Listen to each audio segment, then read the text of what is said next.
Hey everyone, Josh here from Fresh Start Customs, and today I'm coming to you with the 6-inch AC Infinity external fan that we're going to be using for the Glowforge. That way we don't have to have that really loud engine noise on startup here. We're going to disable the fan inside the Glowforge. That way you can actually hear yourself in the room.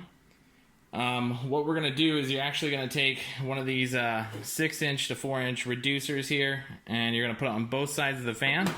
As you can see, I already got this side completely finished here. Put it on there with the default clamp, and the default clamp isn't tight enough to actually keep it secured in place. It's still a little loose, but a little snug still. So you're going to have to tape it off regardless to prevent that smoke from coming through here. That way it actually exits the exhaust port. And I'll put a link in the description for the fan, the actual reducers, and the hose that I recommend. These are just two cheap reducers, and I'm using the cheap hose that I bought down from Ace Hardware real quick just so I can make this video for you. So I'll use the ones down in the description. That's the ones that I would recommend to help prevent smoke leakage. So I'm gonna go ahead and do this other side over here real quick off camera. It's pretty much all you're gonna have to do is take your reducer and put the this actual clamp that came with your fan on it, and then that will make it somewhat snug, but it's not gonna be completely tight enough. You're not gonna get that tight enough in order for it to clamp down, so you are gonna have to put the tape on regardless, but I'd recommend just putting the clamp on there just so it is somewhat snug. So I'm gonna go ahead and get this taped up, and then we will move upstairs and put our hose on both sides of this and test it out on the Glowforge and show you guys how it sounds compared to how it used to sound. So we'll go ahead and see you upstairs after I get this all taped up, and we'll go from there. Alright, so as you guys can see, I got the this side all taped up here. So we're pretty much done. We're ready to go. We're going to bring this upstairs to the Glowforge room, and we're going to go ahead and get the sound tested, see if I can actually hear myself talk over the Glowforge now. From what everybody says, it sounds like it's really good. I'm going to have to figure out what kind of speed settings we're going to have to choose from, but everything looks pretty nice. So we're going to go ahead and get started with that. Alright, you guys, we're upstairs in the Glowforge room. You may notice that it's kind of messy and it looks like it's in the middle of the room, and that's because it is. I actually moved the table into the middle of the Glowforge room. That way I can start doing pass-through slot videos. My wife was pretty awesome and let me do that, so kudos to her. So we're going to go ahead and do the fan here. I already mounted this, as you've seen, to save some time. I just threw 4 screws in here, right into the wood of the back of the table. And then what we're going to do is, this is the vent right here. We're going to probably chop the vent off right here and then throw it onto the reducer and then right through the fan into the window. So I'm going to drop the center back in. We're going to just do it the same way that we took it out. We're going to just use the two screws on these bands, and then it's going to pop right into back into place. And then I'll go ahead and show you guys what this looks like when it's all said and done. I don't have a mount to set up and show you me doing this, so let's go ahead and get started, and I'll see you when I'm done with this. Alright, you guys, so this is going to be the first test with the new inline fan. Just a few things here really quick before we get started. You have to go up to this gear symbol here, click on that, and then click on compact filter attached. You got to turn that on. That will disable the fan inside the Glowforge. And then we're going to use the actual fan that we attached here. I'm going to make 2 of these signs that I'm working on. It's a new design here. And once we get this printed, I'm actually going to print this on the Bass plywood here, the proof grade stuff. First time ever using this. So I'm going to try this out. I need to make sure I turn this stuff to score here. And then we're going to cut those. Yep. So everything looks good there. We're going to go ahead and test this. I'm going to use the other camera here, and I'll show you guys what the sound of the actual fan sounds like here. So we'll go ahead and get started. I'm going to just hit print and then turn the fan on afterwards, and we'll go from there.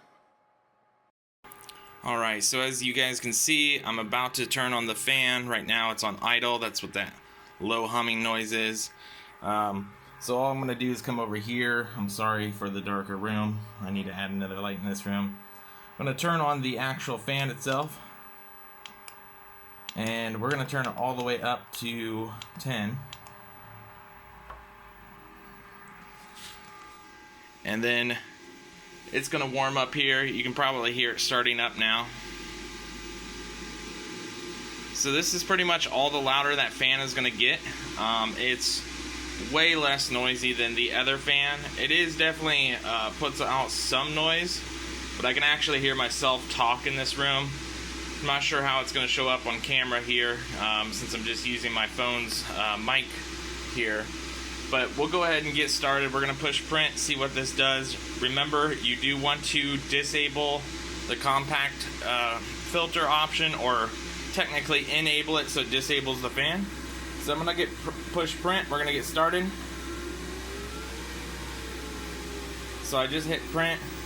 I heard it fire up, and it's off. So you can't even hear any sounds that you used to. This is technically scoring these out right now. This is a score, and I can actually have a conversation in here. It's amazing. I can actually watch TV while I do this now, so I don't have to like just sit here the entire time in loud noises. This is amazing how well this sound is. So I'm gonna go ahead and cut the video here. I'm gonna do a couple more cuts to make this actual sign. As you can hear, that's like the step motor in there that's going. So I'll go ahead and do a couple more cuts to complete the actual sign here. I'll show you guys what it looks like when it's all said and done. And then I'll throw in another comparison if I can find the video of whenever I did the actual laser with the fan enabled, so you can hear the difference. But it is a huge difference, and I would definitely recommend it. And if you can see here, there's like literally no smoke.